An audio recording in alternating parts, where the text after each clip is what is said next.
Hi வணக்கம். நம்ம இன்றைக்கி எக்ஸ்பர்டைசர் அகாடமிக் தமிழ் சேனல் மூலமாக பார்க்க போகிற சாஃப்ட்வேர் என்ன அப்படின்னு சொல்லி பார்த்தீங்கன்னா அடோப் இல்லஸ்ட்ரேட்டர் 2019 சிசி அப்படிங்கிற வெர்ஷன் தான் வந்துட்டு பார்க்க போகிறோம். இந்த இல்லஸ்ட்ரேட்டர் சாஃப்ட்வேர் அப்படிங்கிறது என்ன அப்படின்னு சொல்லி பார்த்தீங்கன்னா வெக்டார் கிராஃபிக் டிசைனிங் சாஃப்ட்வேர் அப்படின்னு சொல்லலாம். ஸோ இது வந்துட்டு மோஸ்ட் ஆஃப் ஆல் வந்துட்டு பார்த்தீங்கன்னா ப்ரொஃபஷனல்ஸ் யூஸ் பண்ணக்கூடிய சாஃப்ட்வேர் தான். ஸோ இது ஏன் அப்படின்னு சொல்லி பார்த்தீங்கன்னா பிரிண்ட் இண்டஸ்ட்ரியில் வந்துட்டு இது மோஸ்ட் ஆஃப் ஆல் இது வந்துட்டு யூஸ் பண்ணுவாங்க. என்ன காரணம் அப்படின்னா இந்த இதில் நாம் எந்த இது பண்ணினாலும் வெக்டார் ஃபார்மேட்டில் தான் இருக்கும். பார்த்தீங்கன்னா இப்போ வந்துட்டு இதை நான் இந்த ஷேப்ஸை காமிக்கிறேன் பாருங்கள். இது வந்துட்டு பிக்சலே ஆகாது. ஸோ இது வந்துட்டு வெக்டார் ஃபார்மேட் அப்படின்னு சொல்லுவாங்க. வெக்டார் ஃபார்மேட் சாஃப்ட்வேர் அப்படின்னு சொல்லுவாங்க. இது வந்துட்டு ரொம்ப பாப்புலரான சாஃப்ட்வேர். டிசைனிங் ஃபீல்டில் இருக்கிறவங்க எல்லாத்துக்குமே தெரிஞ்ச சாஃப்ட்வேர். இன்றைக்கி வந்துட்டு நீங்கள் இந்த மொபைல் அப்ளிகேஷன்ஸ் ஆகட்டும், அதே போல் போஸ்டர் டிசைனிங், ஆர்ட் ஒர்க், அதே போல் பார்த்திங்கன்னா டிஷர்ட் பிரிண்டிங்க்கு, அது இல்லாமல் வந்துட்டு பார்த்திங்கன்னா UI designs, web pages, icons, logos, so இந்த மாதிரி பிராண்டிங் இதெல்லாம் வந்துட்டு பார்த்திங்கன்னா எல்லாமே இதில் தான் வந்துட்டு க்ரியேட் பண்ணுவாங்க. எதனால் அப்படின்னா இது வந்துட்டு ரொம்ப குவாலிட்டியான அவுட்புட் கிடைக்கும். அதே போல் பிக்சல் ஆகவே ஆகாது மேக்ஸிமம். ஸோ ஒரு குவாலிட்டியான நம்ம அவுட்புட் எடுக்க இந்த சாஃப்ட்வேரில் முடியும். ஸோ இல்லஸ்ட்ரேட்டரை பொறுத்தளவு இங்கே வந்துட்டு நாம் வந்துட்டு ரொம்ப முக்கியமான விஷயம் அப்படின்னு சொல்லி பார்த்தீங்கன்னா ஃபஸ்ட்டு செட்டிங் வந்துட்டு என்ன அப்படின்னு சொல்லி பார்த்துருவோம். ஸோ செட்டிங்ஸில் வந்துட்டு பார்த்திங்கன்னா அதாவது இன்ட்ரோடக்ஷனில் நம்ம இது செட்டிங்ஸில் என்ன பார்க்கணும் அப்படின்னா எசென்சியலுங்கிறத வச்சுக்கோங்க. எசென்சியலுங்கிறது வந்துட்டு ஒரு பிகினர் இப்போ வந்து ஸ்டார்ட் பண்ண போகிறோம் அப்படின்னா அதை நம்ம வச்சுக்கலாம். அதுக்கப்புறம் லே அவுட் டிசைனுக்கு இது வச்சுக்கலாம். பெயிண்ட்டுக்கு வந்துட்டு இதை வச்சுக்கலாம். பிரிண்டிங் இதில் வந்துட்டு பார்த்திங்கன்னா ப்ரௌச்சர்ஸு இந்த மாதிரி இதுக்கெல்லாம் வந்துட்டு பிரிண்டிங் அப்படிங்கிற லே அவுட் வந்துட்டு வச்சுக்கலாம். அதுக்கப்புறம் ட்ரேசிங், ஒரு ஆர்ட் ஒர்க் பண்ண போகிறீங்க அப்படின்னா இந்த ட்ரேசிங் அப்படிங்கிற ஆப்ஷனை யூஸ் பண்ணி நீங்கள் வந்துட்டு இது வச்சுக்கலாம். இந்த ஆப்ஷன் வைக்கும்போது நம்ம ட்ரேஸ் பண்ணுறதுக்கெலாம் ஈஸியான விண்டோலாம் வந்துட்டு இந்த சைடில் ஐக்கான் மாதிரி வந்துட்டு இருக்கும். ஸோ நமக்கு என்ன வேணுமோ அந்த ஐக்கான் டக்குன்னு கலர் வேணும்னா கலர் சூஸ் பண்ணிக்க முடியும். ஸோ அதுக்காக இங்கே வந்துட்டு டிஃபால்ட்டாகவே வந்துட்டு சில டெம்ப்ளேட்ஸ் எல்லாம் நமக்கு கொடுத்துருக்காங்க. ஸோ அதை யூஸ் பண்ணி நம்ம இந்த செட்டிங்ஸ் எல்லாம் வந்துட்டு யூஸ் பண்ணிக்க முடியும். டைப்போகிராஃபிக்கு வந்து இப்போ ஒரு டைப் பண்ண போகிறீங்க, இல்லை ஒரு டிசைனுக்கு வந்துட்டு சும்மா டெக்ஸ்ட்லாம் க்ரியேட் பண்ணணும் அப்படிங்கும்போது அதுக்கு வந்துட்டு இந்த டைப்போகிராஃபிக்கு அப்படிங்கிறத வந்துட்டு நம்ம யூஸ் பண்ணிக்கலாம். வெப் டிசைனிங்க்கு வந்துட்டு ஒரு பேஜ் வந்து க்ரியேட் பண்ண போகிறீங்க, ஒரு மெனு வந்துட்டு க்ரியேட் பண்ண போகிறீங்க அப்படின்னா இந்த இது வந்துட்டு யூஸ் பண்ணிக்கலாம். இப்போ எனக்கு வேண்டாம் ரீசெட் அப்படின்னு சொல்லி கொடுத்தீங்கன்னா ரீசெட் வந்துடும். அதே போல் நியூ அப்படின்னு சொல்லி கொடுத்தீங்கன்னா நியூ எசென்சியல் ஸ்பேஸ் வந்துட்டு உங்களுக்கு க்ரியேட் ஆகும். அதாவது விண்டோ வந்துட்டு க்ரியேட் ஆகும். நீங்கள் அதில் வந்துட்டு நியூவாக வந்துட்டு நீங்கள் யூஸ் பண்ணிக்க முடியும். நான் எசென்சியலாக வச்சுக்கிறேன். ஆட்டோமேட்டிக்காக க்ரியேட் ஆகிக்கும்.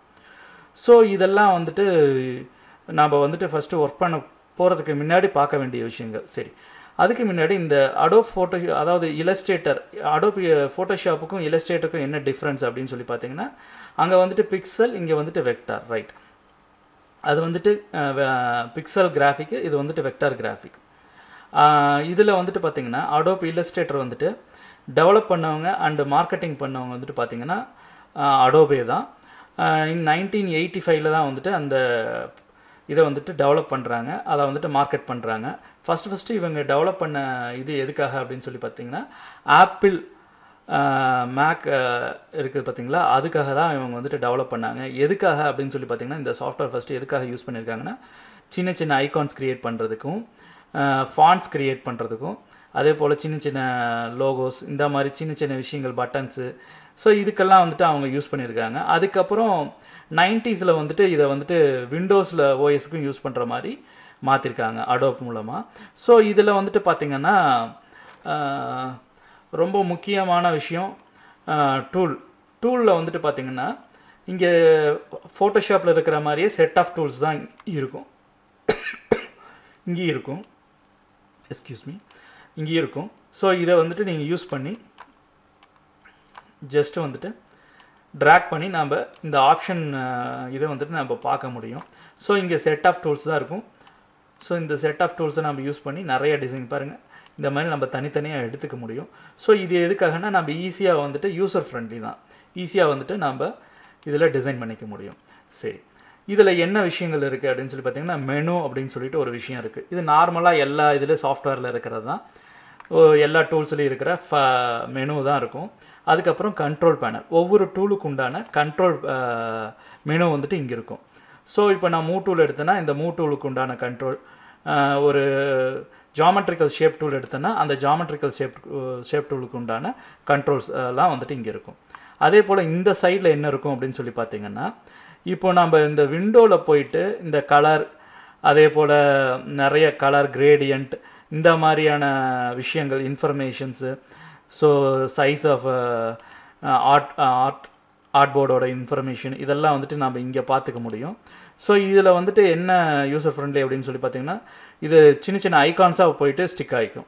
ஸோ சைடில் வந்துட்டு நம்ம வேணும்னா நம்ம யூஸ் பண்ணிக்கலாம், வேண்டானா இதை நம்ம மினிமைஸ் பண்ணிக்க முடியும்.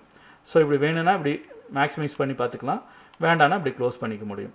ஸோ இது மாதிரி நம்ம ஈஸியாக வந்துட்டு இதை யூஸ் பண்ணிக்க முடியும். இங்கே வந்துட்டு லேயர் அப்படிங்கிறது இருக்குது. எனக்கு லேயர் வேணும்னா இதில் போய்ட்டு நான் கிளிக் பண்ணேன், லேயர் விண்டோ வந்துடும். ஸோ அதுக்கு அடுத்து என்ன அப்படின்னு சொல்லி பார்த்தீங்கன்னா, இதில் ரொம்ப முக்கியமானது ஒரு டாக்குமெண்ட் பேஜ் எப்படி க்ரியேட் பண்ணுறது அப்படிங்கிறது தான் இதில் முக்கியமாக நம்ம ஃபஸ்ட்டு வந்துட்டு இன்ட்ரொடக்ஷனில் நம்ம தெரிஞ்சுக்க வேண்டிய விஷயம். இப்போ நான் ஃபைலில் போயிட்டு நியூ அப்படின்னு சொல்லி கொடுத்துட்டேன். இப்போ நியூ கொடுத்த உடனே ஒரு டாக்குமெண்ட் பேஜ் வந்துட்டு ஓப்பன் ஆகும். ஸோ இந்த டாக்குமெண்ட் பேஜில் என்ன இருக்கும் அப்படின்னு சொல்லி பார்த்தீங்கன்னா, எப்பயுமே ஃபஸ்ட் எடுத்தோடனே வித் இருக்கும், அதுக்கு அடுத்தது ஹைட் இருக்கும். ஸோ இது வந்துட்டு இன்ச்சஸில் வேணுமா, இல்லை பாயிண்டில் வேணுமா, பிக்காஸில் வேணுமா, மில்லிமீட்டரில் வேணுமா, சென்டிமீட்டரில் வேணுமா, பிக்சல்ஸில் வேணுமா அப்படிங்கிறத வந்துட்டு இங்கே கேட்கும். இது உங்களுக்கு எந்த மாதிரி வேணுமோ அந்த மாதிரி நம்ம இங்கே செட்டிங்ஸில் மாற்றிக்கலாம். அது மட்டும் இல்லாமல் இங்கே போர்ட்ரைட் இதில் வேணுமா, லேண்ட்ஸ்கேப்பில் வேணுமான்னு சொல்லிட்டு ஓரியன்டேஷன் ஆப்ஷன் சொல்லிட்டு ஒன்று இருக்கும். ஸோ உங்களுக்கு என்ன இதில் வேணுமோ, அந்த ஆர்ட்போர்டு என்ன இதில் வேணுமோ, போர்ட்ரைட்டில் வேணால் போர்ட்ரைட்டில் வச்சுக்கலாம், லேண்ட்ஸ்கேப்பில் வேணால் லே அவுட் எந்த மாதிரி வேணுமோ அந்த மாதிரி வச்சுக்கலாம். நான் இப்போ போர்ட்ரைட்டில் தான் ஓப்பன் பண்ண போகிறேன். ஜஸ்ட் A4 மாதிரி ஒன்று ஓப்பன் ஆக போகுது. இதுக்கு அடுத்தது எத்தனை ஆர்ட்போர்டு உங்களுக்கு வந்துட்டு உள்ளே வேணும் அப்படின்னு சொல்லி கேட்குது. ஸோ உங்கள் உள்ளார வந்துட்டு 2 ஆர்ட்போர்டு கூட வச்சு நம்ம டிசைன் பண்ணிக்க முடியும். ஸோ எதனால் இந்த ஆர்ட்போர்டு அப்படிங்கிறது விஷயம் அப்படின்னு சொல்லி பார்த்தீங்கன்னா, நீங்கள் என்ன டிசைன் பண்ணாலும் ஆர்ட்போர்டுக்குள்ளே தான் இருக்கும். நீங்கள் ஆர்ட்போர்டுக்குள்ளே இருக்கிறத தான் அவுட்புட்டும் எடுக்க முடியும். ஸோ இது ஆர்ட்போர்டை விட்டு வெளியில் நீங்கள் டிசைன் பண்ணி வச்சுருந்தீங்கன்னா அது வந்துட்டு வராது பிரிண்ட் அவுட்டில். ஸோ ஆர்ட்போர்டுங்கிறது வந்துட்டு ரொம்ப முக்கியமான விஷயம். ஸோ நான் இங்கே 1ங்கிறத வச்சுக்கிறேன். இது பாட்டமில், அதாவது ப்ளீட் ஏரியா அப்படின்னு சொல்லுவாங்க. எக்ஸஸாக எவ்வளோ வந்துட்டு நம்ம சைஸ் எல்லாம் வந்துட்டு, இப்போது ஒரு விசிட்டிங் கார்டு இல்லை ஒரு ஃப்ளையர்ஸ், ப்ரௌச்சர்ஸ் எல்லாம் டிசைன் பண்ணும்போது இந்த எட்ஜெல்லாம் வந்துட்டு நம்ம ஒரு ப்ளீடிங் ஏரியான்னு சொல்லிட்டு 0.5 வைப்போம், இல்லை 1 அப்படின்னு சொல்லிட்டு மில்லிமீட்டர்லாம் வைப்போம். ஸோ இது எதுக்காக அப்படின்னு சொல்லி பார்த்தீங்கன்னா, இந்த கட்டிங்ஸில் வந்துட்டு நமக்கு யூஸ்ஃபுல்லாக இருக்கும் பிரிண்ட் இண்டஸ்ட்ரியில். ஸோ அதுக்காக இந்த ப்ளீடிங் ஏரியா வந்துட்டு வைப்போம். அதே போல் சில இது லே அவுட்லாம் வந்துட்டு பார்த்தீங்கன்னா எட்ஜஸ்லாம் வந்துட்டு கட் ஆகக்கூடாது அப்படிங்கிறதுக்காக சில ப்ளீடிங் ஏரியா வந்துட்டு வைப்பாங்க. ஸோ அது நம்ம நார்மலாக பார்த்துருக்கிறது தான். ஸோ இதில் வந்துட்டு ஒரு செயின் மாதிரி இருக்கும். இது வந்துட்டு லிங்க் தான். இந்த லிங்க் வேணா வச்சுக்கலாம், வேண்டாட்டி இது ஹைட் அண்ட் பாட்டம் லெஃப்ட் ரைட்டுக்கெல்லாம் லிங்க் விழுவும். ஸோ அதுதான், இதில் எதை அட்ஜஸ்ட் பண்ணாலும், ஒன்று அட்ஜஸ்ட் பண்ணாலும் எல்லாத்துக்கும் மாறுது பாருங்கள். ஸோ இந்த லிங்க்கை நான் எடுத்து விட்டுட்டேன்னா அப்படின்னா 1க்கு மட்டும் மாறும், ஒரு இதுக்கு மட்டும் மாறும். இவ்வளோ தான் விஷயம் இந்த லிங்க்குங்கிற ஆப்ஷனு. இதில் வந்துட்டு கலர் மோட் அப்படின்னு சொல்லிட்டு ஒன்று இருக்கும். இந்த கலர் மோட் அப்படிங்கிறது என்ன அப்படின்னு சொல்லி பார்த்தீங்கன்னா, RGB கலர், அதே போல் ரெட் க்ரீன் ப்ளூ, அதே போல் CMYK கலர். இது வந்துட்டு CMYKங்கிறது வந்துட்டு டோட்டலாக பிரிண்ட் இண்டஸ்ட்ரியில் யூஸ் பண்ணுறது தான். ஸோ RGB நம்ம வச்சுக்கிறோம். இந்த மோர் செட்டிங்ஸ் போனீங்கன்னா இதில் வந்துட்டு அட்வான்ஸ் செட்டிங் சொல்லுவாங்க, இங்கே வந்துட்டு மோர் செட்டிங்ஸ்னு சொல்லிட்டு இருக்கோம். இந்த மோர் செட்டிங்ஸில் வந்துட்டு பார்த்தீங்கன்னா, நீங்கள் க்ரியேட் பண்ண போகிற டாக்குமெண்ட் பேஜ், அதாவது ஆர்ட்போர்டுக்கு வந்துட்டு நம்ம ஒரு பேர் வச்சுக்கலாம். இப்போ வந்துட்டு நான் டெஸ்ட் அப்படின்னு சொல்லி வைக்கிறேன். ஸோ இது வந்துட்டு கஸ்டம் ப்ரொஃபைல்னால் கஸ்டம் ப்ரொஃபைல் வச்சுக்கலாம். பிரிண்ட் வந்துட்டு கொடுக்க போகிறோம் அப்படின்னா அந்த பிரிண்ட் இதுங்கிறத செலக்ட் பண்ணிக்கலாம். வெப்புனா web, mobile, film, video, art and illustrator, இந்த மாதிரி நம்ம நிறைய ஆப்ஷன்ஸ் இருக்குது, அதில் வச்சுக்கலாம். அதே போல் எத்தனை ஆர்ட்போர்டு வேணும் அப்படிங்கிறது வந்துட்டு கேட்குது. அது வேணுனாலும் எத்தனை வேணுமோ நம்ம வச்சுக்கலாம். அதுக்கு அடுத்தது லெட்டர் சைஸில் தான் நான் வச்சுருக்கேன். ஸோ அதனால் லெட்டர் அப்படின்னு சொல்லிட்டு காமிக்குது. அப்புறம் ஹைட்டு வித்து நார்மலாக காமிக்கிறது, இன்ச்சஸில் நான் வச்சுருக்கேன், இன்ச்சஸில் காமிக்குது. அப்புறம் நான் போர்ட்ரைட்டில் வச்சுருக்கிறதுனால போர்ட்ரைட் ஓரியன்டேஷன் வந்துட்டு காமிக்குது. ப்ளீட் ஏரியா வந்துட்டு நான் 0 தான் வச்சுருக்கேன். நான் எதுவுமே இதில் அதாவது நான் எந்த இதுவும் அட்ஜஸ்ட்மெண்ட்ஸ் எல்லாம் பண்ண போகிறதில்ல. அட்வான்ஸ் அப்படிங்கிறதுல வந்துட்டு கலர் மோட் RGB அப்படின்னு சொல்லி வச்சுருக்கேன். இங்கே வந்துட்டு ரெசல்யூஷன், அங்கே நீங்கள் பார்ப்பீங்களவா 300 ரெசல்யூஷன். அதே போல் இங்கே ராஸ்டர் எஃபெக்ட் அப்படின்னு சொல்லிட்டு PPI அப்படின்னு சொல்லிட்டு இருக்கும். இது வந்துட்டு நான் 300, அது டிஃபால்ட்டே DBI வந்துட்டு 300லேயே வச்சுக்கிறேன். ப்ரிவ்யூ மோட் வந்துட்டு டிஃபால்ட்லேயே இருக்கட்டும். இங்கே டெம்ப்ளேட்ஸ் வேணும்னா நம்ம போயிட்டு எடுத்துக்கலாம். டிஃபால்ட்டாக நிறைய டெம்ப்ளேட் பேஜஸ்லாம் வந்துட்டு இங்கே வச்சுருப்பாங்க. அதாவது இந்த டாக்குமெண்ட் பேஜ் டெம்ப்ளேட்ஸ் எல்லாம் நிறைய இருக்கும், இங்கே போனீங்கன்னா இருக்கும். இதில் போயிட்டு நம்ம டிஃபால்ட்டாக banner ads, banner presentations, boxes, brochures, business cards, card and invitation, CD cases, CD printers, gift certificate, அப்புறம் லேபிள்ஸு, ப்ரொமோஷன்ஸு, அதே போல் ஸ்டேஷ்னரிஸு, டிஷர்ட்ஸு, வெப்சைட்ஸ், இந்த மாதிரியான விஷயங்களும் இங்கே டிஃபால்ட்டாக இருக்குது. அதை வந்துட்டு நம்ம எடுத்துக்க முடியும். ஃபார் எக்ஸாம்பிள் நான் இப்போ ஒரு பேனர் ஆட் அப்படின்னு சொல்லிட்டு நான் கொடுக்குறேன். இப்போ பார்த்தீங்கன்னா பேனர் ஆடுக்கு உண்டான செட்டிங் ஆட்டோமேட்டிக்காக மாறிடும். பார்த்தீங்கன்னா இங்கே க்ரியேட் ஆகிருக்குது உங்களால் பார்க்க முடியும். பாருங்கள், பேனர் ஆடுக்கு வந்துட்டு தேவையான ஆர்ட் போர்டெல்லாம் எப்படி வேணுமோ அது மாதிரி வச்சுருக்காங்க. ஸோ நம்ம இது வந்துட்டு நம்ம வேணும்னா நம்ம யூஸ் பண்ணிக்கலாம். டெம்ப்ளேட் அப்படின்னு சொல்லுவாங்க இதையா.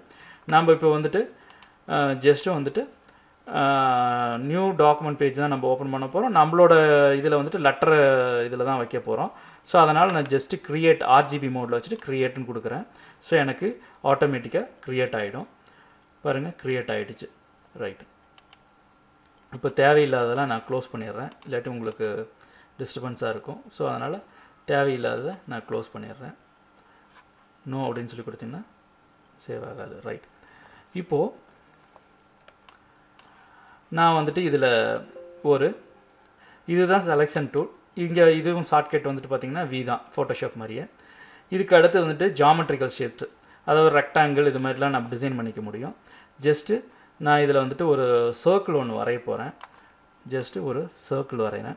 இப்போ வந்துட்டு பார்த்தீங்கன்னா சர்க்கிள் வந்துட்டு வரைஞ்சிட்டேன். பட் ஆனால் கலர் வந்துட்டு உங்களுக்கு தெரியல. ஏன் அப்படின்னு சொல்லி பார்த்தீங்கன்னா இங்கே டிஃபால்ட் கலர் வந்துட்டு பிளாக் அண்ட் ஒயிட். ஃபோட்டோஷாப்பில் இருக்கிற மாதிரி டிஃபால்ட் கலர் இங்கே பிளாக் அண்ட் ஒயிட் தான்.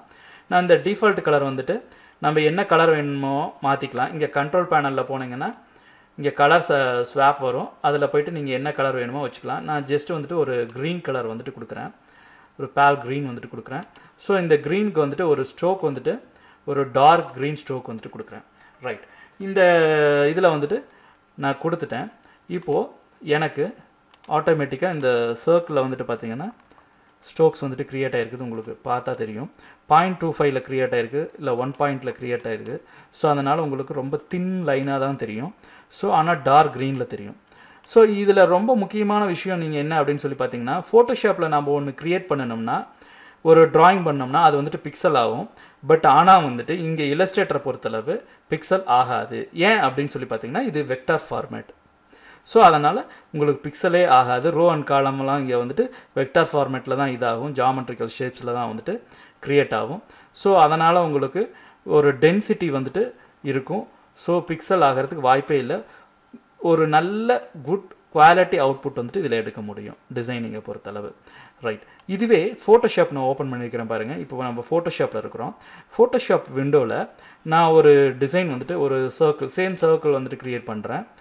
ஜஸ்ட்டு இதுக்கு வந்துட்டு ஒரு கலர் வந்துட்டு நான் ஃபில் பண்ணிடுறேன். நான் ஃபில்லும் பண்ணிட்டேன். ரைட், இப்போ வந்துட்டு பார்த்தீங்கன்னா உங்களுக்கு தெரியும். இது பாருங்கள், நான் க்ரியேட் பண்ணின அந்த சர்க்கிள் வந்துட்டு பார்த்தீங்கன்னா ஒரு ஜிக்ஸாக் இதில் இருக்கும். ஏன்னா நான் சின்னதாக க்ரியேட் பண்ணியிருக்கிறேன், ரொம்ப சின்னதாக க்ரியேட் பண்ணியிருக்கேன், அதனால் ஜிக்ஸாக்டில் இருக்கும். அதே போல் அன்ஈவன் ஷேப்ஸில் இருக்கும். அதே போல் டிரான்ஸ்பரண்ட்டில் இருக்கும். பார்த்தீங்கன்னா ஸ்கொயராக பிக்சல்ஸாக வந்துட்டு இங்கே எடுத்துக்கும். ஆனால் இதுவே வந்துட்டு இல்லஸ்ட்ரேட்டரில் பார்த்தீங்கன்னா வெக்டார் ஃபார்மேட் கிராஃபிக். ஸோ இதனால் உங்களுக்கு வந்துட்டு குவாலிட்டி வந்துட்டு அவுட்புட் அடி வாங்கவே வாங்காது. என்ன டிசைன் பண்ணிங்கனாலும் அது எப்படி டிசைன் பண்ணிங்களோ அதை போலவே நீங்கள் அவுட்புட் எடுத்துக்க முடியும். இங்கே வந்துட்டு பிக்சலாக வந்துட்டு கால்குலேட் ஆகும், ஸ்கொயராக. இங்கே எட்ஜஸ்லாம் வந்துட்டு டிரான்ஸ்பரண்ட்டாக இருக்கும். ஸோ இதெல்லாம் வந்துட்டு ஃபோட்டோஷாப்பில் இருக்கிற அதாவது பிக்சல் கிராஃபிக்கோட இது. இங்கே வந்துட்டு வெக்டார் கிராஃபிக் அப்படிங்கிறதுக்கு உண்டான டிஃப்ரென்ஸ் உங்களுக்கு புரிஞ்சிருக்குன்னு நினைக்கிறேன். ஸோ இதோட ஃபியூச்சர்ஸ் எல்லாம் இங்கே இப்படி தான் இருக்கும் ஃபோட்டோஷாப்பில். இதோட ஃபியூச்சர்ஸ் வந்து பார்த்திங்கன்னா பிக்சல்ஸாக தான் இருக்கும். ஸோ இங்கே வந்துட்டு பார்த்திங்கன்னா வெக்டாரில் இருக்கும். இதுதான் ரெண்டுக்குள்ள டிஃப்ரெண்ட்டு. ஸோ இப்போ இந்த இல்லஸ்ட்ரேட்டரை பொறுத்தளவு நான் ஒரு சர்க்கிள் வரைஞ்சிருக்கிறேன். அதே போல் அந்த சர்க்கிளுக்கு வந்துட்டு கண்ட்ரோல் பேனலில் போயிட்டு நான் ஈஸியாக வந்துட்டு ஒரு பாயிண்ட் வந்துட்டு ஈஸியாக அட்ஜஸ்ட் பண்ணிக்க முடியும். பாருங்கள், இப்போ நான் அட்ஜஸ்ட் பண்ணேன்னா அந்த ஸ்ட்ரோக்கோட ரேஞ்ச் வந்துட்டு மாறிக்கும். அதே போல் இங்கேயும் வந்துட்டு ஃபோர் கிரவுண்ட் அண்ட் ஸ்ட்ரோக் அப்படின்னு சொல்லிட்டு இருக்கோம். இங்கே வந்துட்டு பார்த்தீங்கன்னா ஃபீல் கலர் அப்படின்னு சொல்லிட்டு இருக்கோம். இதோட ஷார்ட்கட் வந்துட்டு எக்ஸ். அதே போல் ஸ்ட்ரோக் அப்படின்னு சொல்லிட்டு இருக்கோம். இந்த ஸ்ட்ரோக்குக்கும் வந்துட்டு நம்ம என்ன கலர் வேணுனாலும் நம்ம இங்கே கலர் பேனல் சொல்லிட்டு இருக்கோம். அந்த கலர் பேனலில் நம்ம ஈஸியாக வந்துட்டு மாற்றிக்க முடியும். எக்ஸ்ட்ரா வந்துட்டு நான் வேறு கலர் வேணும் அப்படின்னு நினைக்கிறேன் அப்படின்னா, இதையோட டார்க் கலர் வேணும், இதையோட லைட் கலர் வேணும் அப்படின்னா நான் ஓகே அப்படின்னு சொல்லி கொடுத்தேன்னா ஆட்டோமேட்டிக்காக இங்கே வந்துட்டு மாறிடும். ரைட். இதில் வந்துட்டு நீங்கள் இந்த ஸ்ட்ரோக்கை வந்துட்டு எடிட் பண்ண முடியாது. எடிட் பண்ணணும் அப்படின்னா அதை வந்துட்டு நம்ம அவுட்லைனை வந்துட்டு மாற்றிட்டு தான் எடிட் பண்ண முடியும். ஸோ இதெல்லாம் வந்துட்டு இன்னும் இன்ட்ரெஸ்டிங்கான டாப்பிக்கில் நெக்ஸ்ட் கிளாஸில் கண்டிப்பாக பார்ப்போம். ஸோ இல்லஸ்ட்ரேட்டரில் நம்ம இன்றைக்கி நம்ம தெரிஞ்சுக்கிட்டது என்ன அப்படின்னு சொல்லி பார்த்தீங்கன்னா, ஜஸ்ட் இல்லஸ்ட்ரேட்டர்னா என்ன அப்படிங்கிறது பார்த்துருக்கோம். இல்லஸ்ட்ரேட்டர்னா என்ன, இது வந்துட்டு வெக்டார் கிராஃபிக் டிசைனிங் சாஃப்ட்வேர் அப்படிங்கிறத வந்துட்டு பார்த்துருக்கோம். அதே போல் இல்லஸ்ட்ரேட்டர் பொறுத்தளவு நம்ம எப்படி கிளாஸஸ் வந்துட்டு பார்க்க போகிறோம் அப்படின்னு சொல்லி பார்த்தீங்கன்னா, இன்ட்ரடக்ஷன், எசென்சியல், அதுக்கு அடுத்து வந்துட்டு ப்ராஜெக்ட் டெஸ்டிங், அந்த மாதிரியான ஃபார்மேட்டில் தான் வந்துட்டு நம்ம கிளாஸஸ்லாம் போகும். ஃபஸ்ட்டு இன்ட்ரோடக்ஷனில் வந்துட்டு எப்படின்னா, ஒரு டூல் எடுத்தேன்னா அந்த டூலை வந்துட்டு ஃபஸ்ட்டு எக்ஸ்பிளைன் பண்ணிவிடுவேன். அதுக்கப்புறம் அதை எப்படி யூஸ் பண்ணுறது அப்படிங்கிறத சொல்லுவேன். அதுக்கப்புறம் நம்ம ஒரு ப்ராஜெக்ட் வந்துட்டு பண்ணி பார்ப்போம். ஸோ இது போல் நம்ம இன்ட்ரெஸ்டிங்காக வந்துட்டு நம்ம இல்லஸ்ட்ரேட்டர் வந்துட்டு பார்க்க போகிறோம். இல்லஸ்ட்ரேட்டரில் நிறைய டிசைன்ஸ் வந்துட்டு பண்ண போகிறோம். ஸோ ஈஸியாக எப்படி டிசைன் பண்ணுறது ஷேப்ஸ் வச்சுக்கிட்டு அப்படிங்கிறது வந்துட்டு பார்க்க போகிறோம். ஸோ இன்றைக்கி இல்லஸ்ட்ரேட்டரில் நம்ம ஒரு லே அவுட் க்ரியேட், அதாவது டாக்குமெண்ட் பேஜ் எப்படி க்ரியேட் பண்ணுறது, அதே போல் செட்டிங்ஸில் வந்துட்டு எப்படி வந்துட்டு விண்டோவுக்கு வந்துட்டு லே அவுட்லாம் வந்துட்டு எப்படி செட்டிங்ஸில் வந்துட்டு இந்த சாஃப்ட்வேர் டூலில் வந்துட்டு எப்படி செட் பண்ணுறது அப்படிங்கிறது வந்துட்டு பார்த்துருக்குறோம். இதே போல் இன்ட்ரெஸ்டிங்கான டாப்பிக்கில் நெக்ஸ்ட் கிளாஸில் கண்டிப்பாக பார்ப்போம்.